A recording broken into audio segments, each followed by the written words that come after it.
Okay, let's talk about the thing that haunts teachers and students alike: homework.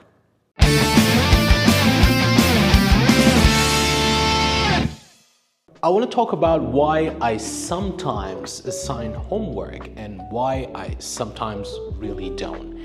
And the bigger idea behind this is about fairness, learning, and intentional teaching. I remember this class I had years ago, intensive exam preparation course. There was one student, super bright, always engaged, always asking great questions. But when it came to timed writing tasks, she kept freezing every single time. So I gave her the same task to do at home without the timer. She brought it back the next day and she nailed it, like objectively stronger. Same student, different setting, totally different outcome. And that got me thinking, maybe the problem isn't the student, maybe it's the conditions. Okay, let's zoom out for a second. There is a lot of research on homework. John Hattie, for example, found that the effect size of homework in primary schools is close to 0. But in secondary education, it starts to have a modest effect if it's purposeful and if feedback follows. So it's not just about whether we give homework, it's about the type of homework and when we give it. So when does homework actually work? Homework works when it reinforces skills students have already started to grasp. It works when it's designed to be accessible for learners with different needs. And it also works when it offers a chance to apply knowledge creatively, not just robotically. And most importantly, it works when it comes with timely, actionable feedback. Because think about it. Otherwise, it's just an extra load, and who does that serve?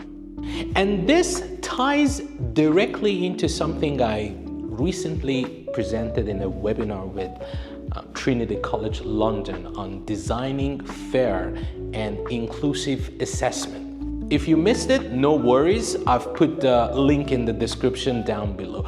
We talked about bias, accessibility, and equity, especially how assessments can unintentionally disadvantage learners depending on their background, home environment, language, even just how comfortable they are in a timed setting. And honestly, traditional homework, if done poorly, can do exactly the same thing.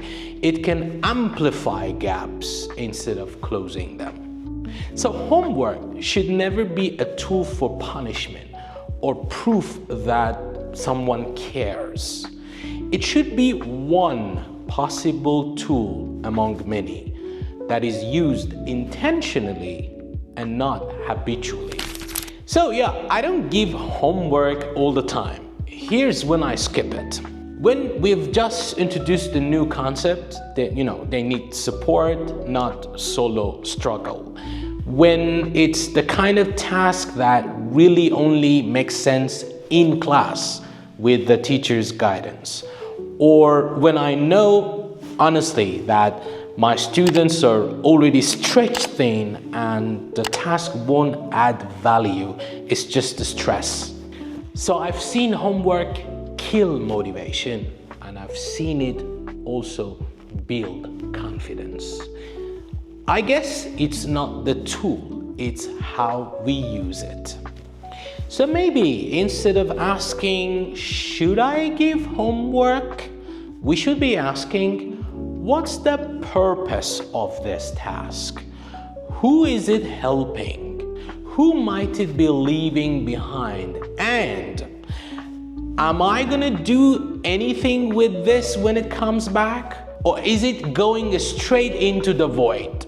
And honestly, I'm still figuring it out, but I try to stay critical, intentional, and more importantly, flexible. What about you? When do you give homework?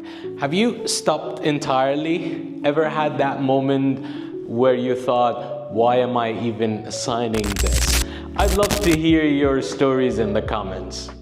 And again, if the topic of fair assessment and inclusive practice interests you, check out the Trinity webinar I did. The link's below. Now, no pressure, but if you made it this far in the video, you might be my kind of people. And if this video gave you something to think about, and if it helped you reflect on your own practice, or even just made you feel seen, go ahead and share it with your teacher friends. We all need these conversations, and sometimes it just takes one video to shift how we show up in the classroom. All right, no homework for today. See you in the next video.